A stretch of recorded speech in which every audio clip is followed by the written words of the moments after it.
UN standard হচ্ছে 1000 লোকের জন্য 2.3 হচ্ছে পাবলিক হেলথ এক্সপার্ট স্টাফ থাকতে হবে। প্রতি 1000 লোকের জন্য মানে 2 জন অথবা 2.5 জন লোক। আর আমাদের হচ্ছে 11,800 জনের জন্য আমরা একটা মানুষ হচ্ছে ডিপ্লয় করা। একটা ডেটা দেই, আমাদের এই পুরো কাজ, এই যে মশা নিধন থেকে শুরু করে অফিসার পর্যন্ত আমরা মাত্র 1100 কর্মী, মাত্র 1100 জন কর্মী দিয়ে আমরা এই কাজটি করি। এবং এত বড় সিটি কর্পোরেশনে আমাদের 54টা ওয়ার্ডে মশার ওষুধ ছিটার হচ্ছেন আউটসোর্সিং করে আমরা 780 জনকে নিয়েছি এবং 270 জন আমাদের ডিএনসিসির কর্মী আছেন।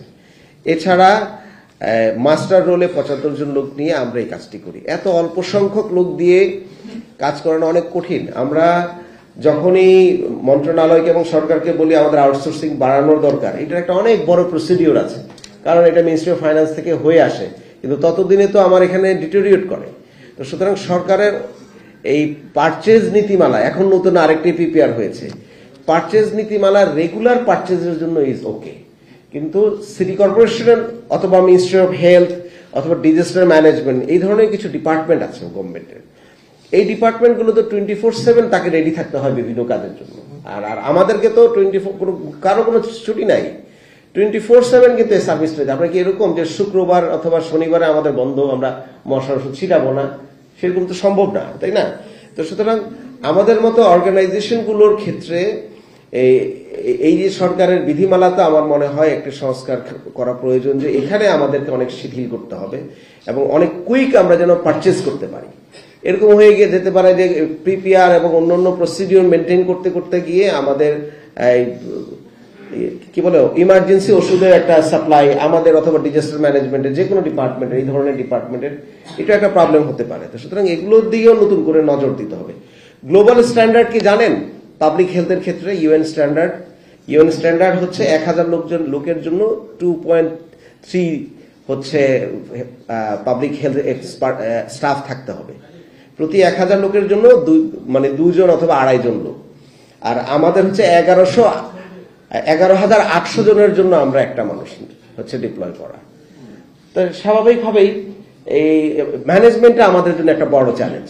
একটা তো ডেফিনেটলি সায়েন্টিফিক্যালি আমরা বহুত ভালোভাবে ট্রায়াল দিচ্ছি, কাজ করছি, আমরা সিগনিফিকেন্টলি রোগী কমিয়েছি, কিন্তু এই কমানোটাও আসলে আমাদের ওভার বার্ডেন। আমরা এই যে কাজগুলো আমরা করছি, যদি লোক না থাকে তাহলে আমরা কিভাবে কাজ করব? আমাদের কীটতত্ত্ববিদ হচ্ছে একজন, তা উনি ডেপুটেশনে এখানে কাজ করেন, এবং ভেটেরান যিনি আছেন তিনিও ডেপুটেশন করেন, মাত্র 2 জন আমরা এবার। সুতরাং এই যে এত কথা বললাম, আপনারা প্রশ্ন করতে পারেন যে আপনি 8 মাসে কি করছেন? 8 মাসে আমরা নতুন লোক নিয়োগ দেওয়ার প্রক্রিয়া করেছি। এখন হয়তো শেষ দিকে আগামী মাসের মধ্যে হয়তো ওনারা জয়েন করবেন। তো সুতরাং 2 জন জয়েন করবেন এই 2 জন ডেপুটেশনে যারা আছেন তাদের জায়গায়। তো এই ধরনের একটি জনবল, লোকবল এবং ফান্ড এই সংকটের মধ্যে থাকলে আমাদের ক্যাপাসিটি কিভাবে বাড়বে?